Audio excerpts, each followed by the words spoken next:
Hammaga salom do'stlar. Bugun TextEvo pluginini o'rnatish hamda undan foydalanish bo'yicha ba'zi bir qo'llanmalarni ko'rib chiqamiz. Buning uchun umuman pluginlarni o'rnatishda After Effects yopiq holatda bo'lishi kerak. Ya'ni After Effects'ni ochmagan holatda amalga oshiriladi pluginlar o'rnatish.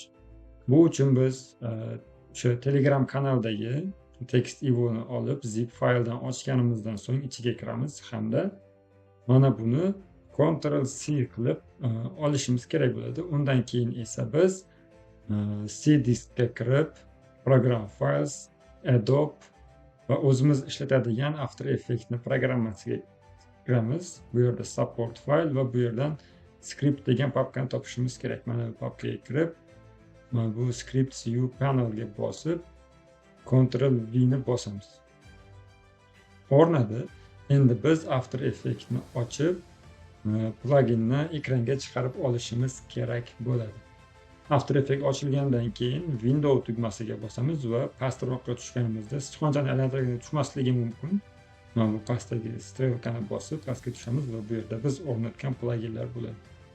Va bunga bitta tanlaganimizda ekranga chiqib qoladi. Sizga bu holatda chiqmasligi mumkin, sizga mana bunday holatda chiqishi mumkin. Buni o'zimizga kerakli joyga joylash uchun mana bu so'zdan ushlab kerakli bo'lgan nuqtaga qo'yishimiz mumkin.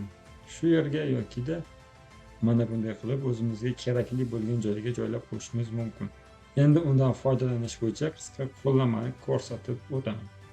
Yangi kompozitsiya so'zlar qilamiz. Instagram formatda 30 frame hamda 5 sekund yetarli. Demak, birinchi o'rinda tekst so'zlar qilishimiz kerak. Tekstni bu yerdan olib yozishimiz mumkin.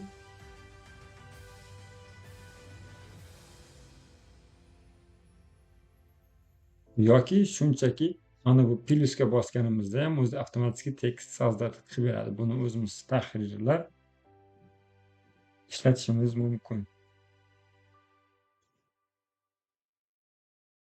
Demak, bunga animatsiya berishni boshladik. Demak, ko'rishimiz mumkin, plyusni bosganimizda o'zi mana bunday keyframe'lar bilan chiqarib berdi. Agarda plyusni bosmasdan o'zimiz yaratadigan bo'lsak, misol uchun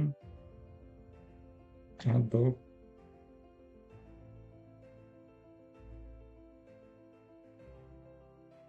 Photoshop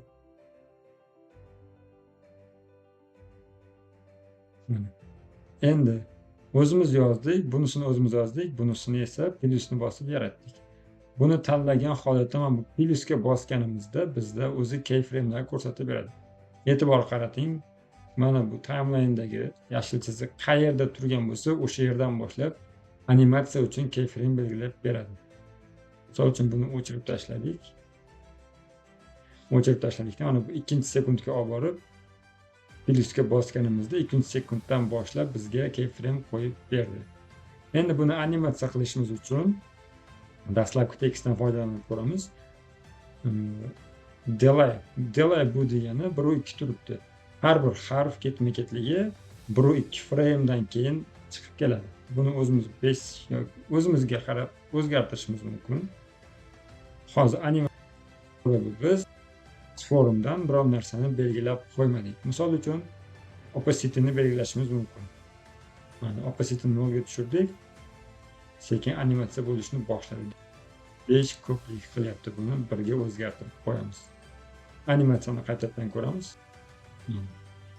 Shu holatda nolga tushirgan holatda positioniga ham raqam kiritib qo'yamiz. Misol uchun y ga 150 kiritib qo'ydik. Endi animatsiyani ko'radigan bo'lsak, pastdan tepaga bunda harflar ketma-ket chiqib kelyapti. Yo'q, agar menga so'zlar ketma-ket chiqib kelsa, harflar emas deydigan bo'lsak, mana bu iconga bosib, words'ni kerak. Layer'ni tanlab, buni bosamiz va words'ni tanlab qo'yishimiz kerak. Shunda animatsiyamiz o'zgaradi. Ko'rishimiz so'zlar chiqib keladi. Buni har qancha o'zgartirsak ham shu holatda so'zlar ketma-ket chiqib keladi.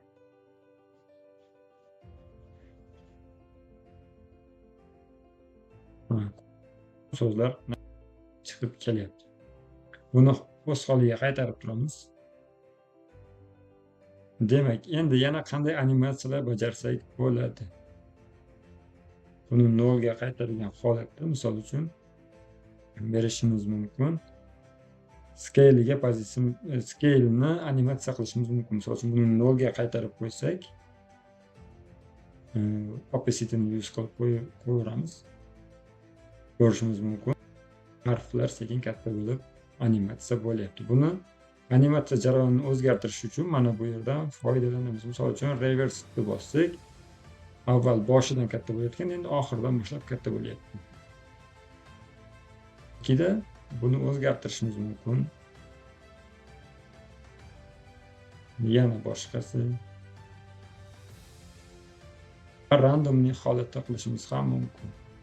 Buni uchun esa misol uchun mana shu holatda bo'lyapti. O'zgartirish uchun bunga raqam kiritishimiz kerak. Misol uchun har xil raqam kiritganimizda turli xil joydan boshlab animatsiya bo'lyapti.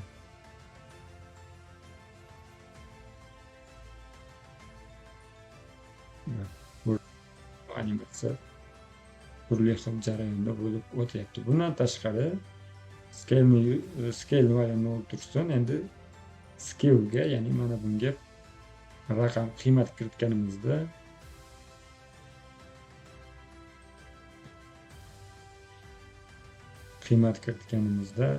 yana boshqacha animatsiya hosil bo'ladi. Misol uchun buni ozgina o'zgartiramiz. O'zgartirib buni bu yoqqa mumkin turli xil animatsiya yaratsak bo'ladi.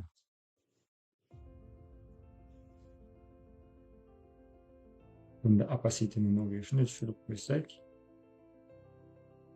shu holatdagi animatsiyalarni yaratishimiz mumkin.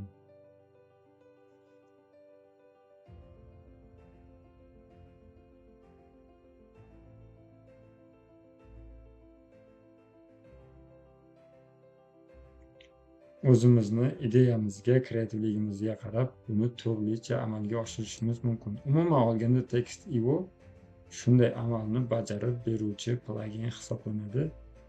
Hammaga rahmat, salomat bo'ling. Buguncha